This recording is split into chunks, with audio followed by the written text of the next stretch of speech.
this quest. Congratulations for making it this far. I'm excited because now we're going to dive into what it looks like to have outstanding confidence, what it looks like to be able to crush your self-doubt, to crush your fears, and to go forward towards your dream with outstanding confidence. So let's begin. Confidence. What is confidence? Confidence is the most important force in the world. It's a driving force behind every dream. It's the most important link between human beings. Confidence is what you have or what you lack when things go wrong, when the plan fails. But here's the thing. Many times people ask me, Florencia, it's easy to be confident when things go right. Now, what happens when things go wrong? It's easy to be confident when the people around me believe in me. But what do I do if the people who are around me are not believing in me? What if the one person who is supposed to believe in me, maybe my partner or my business partner or my life partner, does not believe in me or my dream? How do I feel confident then? Well, I know how it feels like, and I have been there, and let me share a story with you. It's a story that is very dear to me because it showed me the power of true self-confidence. So in the year 2010, me and my mother, we wrote a book together, and we had this lifelong dream of making it a bestseller. We wanted the world to hear about this book because we thought it was really valuable. And so we finally landed a publishing deal with one of the biggest publishers in the Spanish-speaking world. And I remember the day they told us, you're going to sign the contract. I remember walking into my editor's office and I was feeling like $1,000,000 and I was wearing my favorite outfit and I carried my shiny pen and I thought to myself, this is the day that I make my dream come true. So I walk into his office and I look at my editor and I casually ask him, so how many books are we going to release into the world? And he looks at me and he goes, 5,000? And I said, no, what do you mean 5,000? No, it's not enough. My dream is to reach hundreds of thousands of people.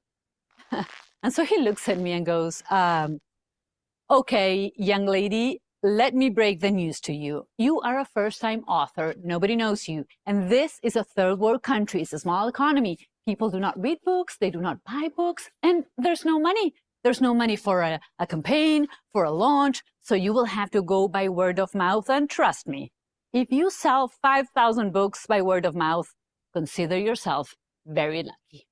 Have you ever had the experience of holding your dream, your dear dream, to someone's face, and he or she looks at it and goes, that is how I felt.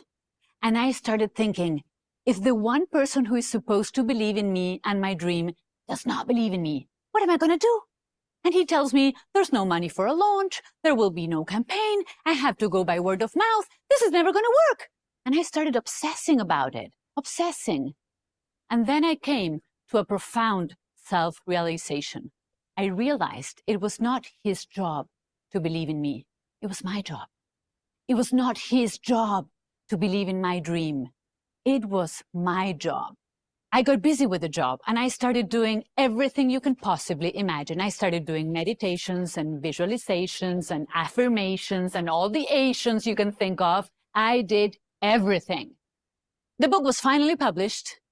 And 2 weeks after it was published, we get a call, and the call is, you made it to the national best-selling list. Our book hit #2 on the national bestseller. Guess who called? The editor. Guess what he said? Congratulations, ladies. And I remember feeling, all right, we're finally getting some acknowledgement here. And then he says, this is what I call beginner's luck.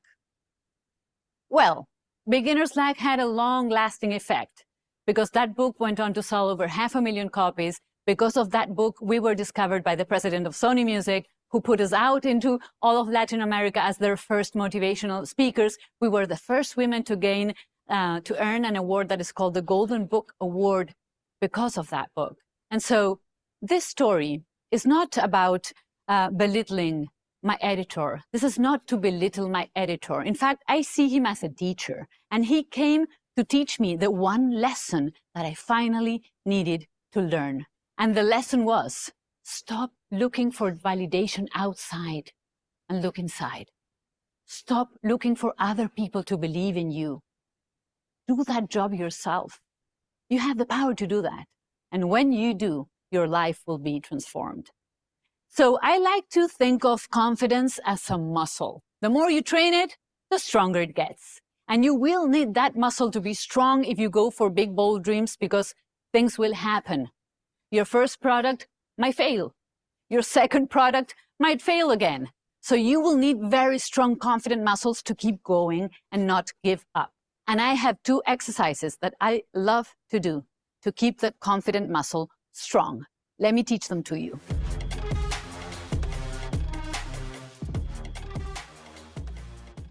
So the first one is a really quick one, and I recommend that you use it. I call it the shield.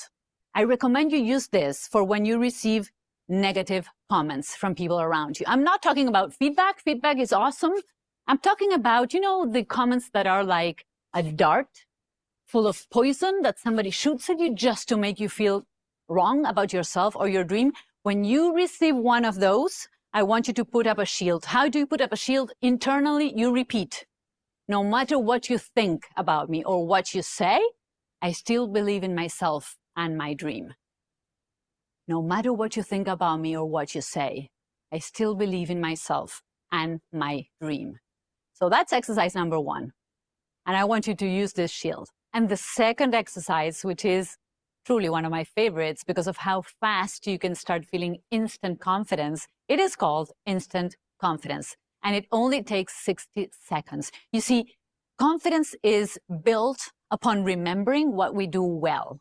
Confidence is built when we think about our wins, our successes. But ever since we are very young and we go into the educational system, what do we get? We get the exact opposite message. We go into the educational system and they start correcting all of our mistakes in what color?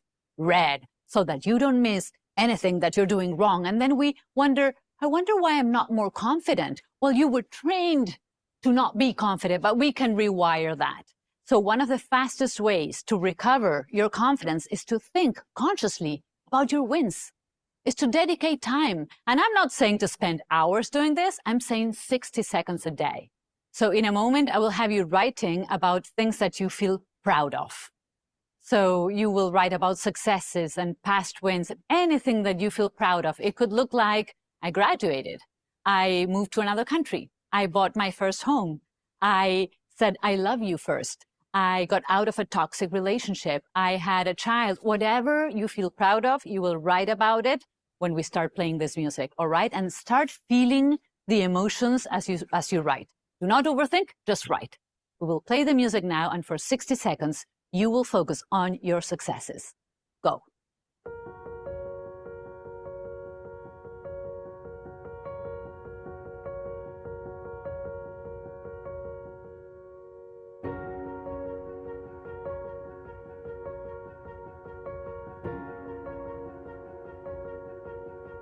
Hả? Chưa.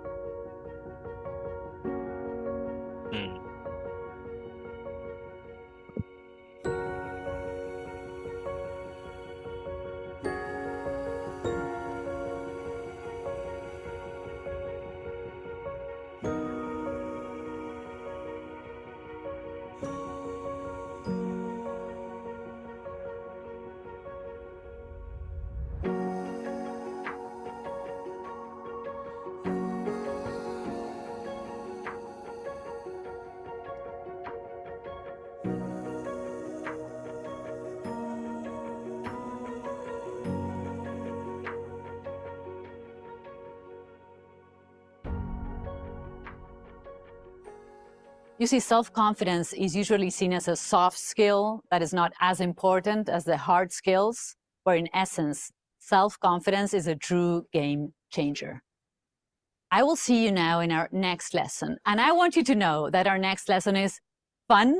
It's electrifying. I will be teaching you it's a very powerful tool that will transform your emotions.